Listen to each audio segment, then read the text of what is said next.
Hej, så har vi haft møde i skolebestyrelsen igen, og denne gang har vi været en tur rundt på hele skolen for at se på, hvilke tiltag vi kunne gøre for at gøre skolen endnu bedre, både for lærere og elever. Jeg hedder Isabella. Jeg hedder Ida, og vi er 7. Og vi er nye repræsentanter for elevrådet. Ja. Vi vil gerne have udgangstilladelse. God stil, ja. Jamen, vi snakker om på lørdag, her, hvor vi har besøgsdag for de fremtidige elever. Og der er skattejagt, og eleverne kommer lidt rundt og se, hvordan nu skolen ser ud. Vi glæder os til at være en succes alle årene. Ja.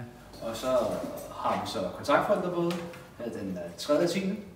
Og det er meget vigtigt, at I kommer til kontaktforældrebåde. Der får vi så besøg af elevrådet.